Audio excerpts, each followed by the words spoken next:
खुशामदीद। आज हम एक बहुत ही दिलचस्प मौजू पर बात करने वाले हैं। हम ये जानने की कोशिश करेंगे कि हमारी ये जो डिजिटल दुनिया है ये आखिर बनती कैसे है। तो आइए इसके पीछे की साइंस को समझते हैं। अच्छा, तो कभी सोचा है कि ये जो वेबसाइट्स हम रोज़मर्रा इस्तेमाल करते हैं, खबरों की वेबसाइट से लेकर सोशल मीडिया तक, ये सब आखिर बनती कैसे हैं? इनके पीछे क्या होता है? जी, इसी जादू को कहते हैं वेब डेवलपमेंट। ये एक पूरा अमल है जिसमें वेबसाइट्स और वेब एप्लीकेशंस को बनाने से लेकर उन्हें डिज़ाइन करने और फिर उन्हें ठीक तरह से चलाने तक सब कुछ शामिल है। ये समझें कि ये हर उस चीज़ का ब्लूप्रिंट है जो हम ऑनलाइन देखते हैं। अच्छा, इसको समझने का सबसे आसान तरीका ये है कि हम एक वेबसाइट को दो बुनियादी हिस्सों में देखें, बिल्कुल एक सिक्के के दो रुखों की तरह।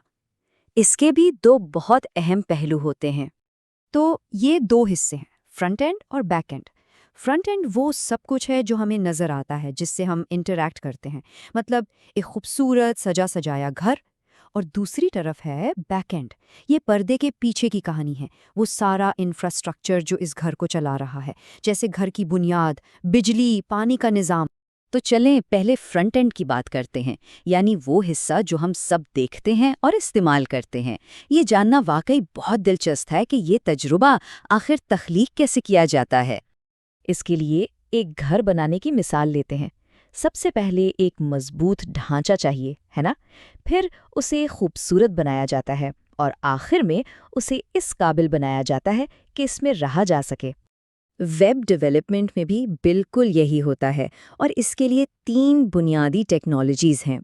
ढांचे के लिए हमारे पास है HTML, सजावट यानी पेंट और डिज़ाइन के लिए है CSS, और इसे फ़ाइल बनाने के लिए यानी बिजली और पानी जैसी चीज़ों के लिए हमारे पास है जावास्क्रिप्ट। तो सबसे पहले बात करते हैं HTML की। ये किसी भी वेब पेज की रीढ़ की हड्डी है, उसका बुनियादी ढांचा। हेडिंग्स, पैराग्राफ, तस्वीरें, ये सब कुछ HTML से ही बनता है। इसके बगैर तो कोई वेब पेज हो ही नहीं सकता।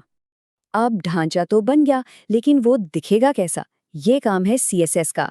इसे वेबसाइट का इंटीरियर डिज़ाइनर समझ लें। रंग, फॉन्ट्स, लेआउट सब कुछ यही संभालता है और ये भी यकीनी बनाता है कि वेबसाइट हर तरह की स्क्रीन पर अच्छी लगे। और फिर आता है जावास्क्रिप्ट, जो वेबसाइट में असल जान डाल देता है।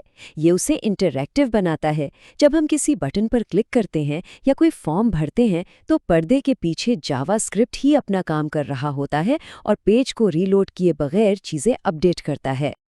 अच्छा, तो ये तो हो गई सामने की बात। अब चलते हैं पर्दे के पीछे, यानी वेबसाइट के इंजन रूम में, जिसे हम कहते हैं बैक एंड। बैक एंड का काम थोड़ा पेचीदा है। ये सर्वर, डेटाबेस और यूज़र की मालूमात जैसी चीज़ों को संभालता है। मतलब वेबसाइट का सारा दिमागी काम यहीं होता है। डेटा को महफूज रखना और उसे सही वक्त पर फ्रंट एंड को भेजना, ये सब इसी की जिम्मेदारी है। और ये काम करने के लिए बहुत से टूल्स मौजूद हैं, जैसे प्रोग्रामिंग के लिए पाइथन या जावा जैसी ज़बानें, काम को आसान और तेज़ बनाने के लिए फ्रेमवर्क्स जैसे जेंगो, और डेटा को स्टोर करने के लिए डेटाबेस जैसे MySQL। हर प्रोजेक्ट की ज़रूरत अलग होती है, तो टूल्स भी इसी हिसाब से चुने जाते हैं। तो हमने देख लिया कि वेबसाइट्स बनती कैसे हैं। अब जरा देखते हैं कि वक्त के साथ साथ इनमें कैसी ज़बरदस्त तब्दीलियां आई हैं। वेब का सफ़र वाकई हैरानकुन है।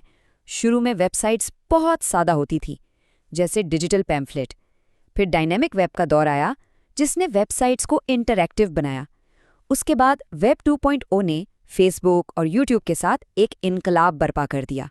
और आज हम जिस दौर में हैं, वहाँ तो AI और क्लाउड का राज है। तो इससे एक बात तो साफ है कि वेब डेवलपमेंट कोई रुकी हुई चीज़ नहीं है। ये एक ऐसा शोबा है जो हमेशा बदलता रहता है, जहाँ टेक्नोलॉजी, मंतिक और तख्लीकी सलाहियतें मिलकर हमारी डिजिटल दुनिया को शक्ल देती हैं।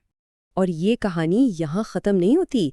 मुस्तकबिल तो और भी दिलचस्प है। सोचें ज़रा AI से चलने वाली वेबसाइट्स, Web3 और ब्लॉकचेन का इंज़माम, या फिर आवाज़ से कंट्रोल होने वाले इंटरफेसेस के बारे में।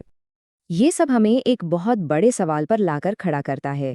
आने वाले कल की ये डिजिटल इमारतें कैसी होंगी और वो क्या कुछ कर पाएंगी?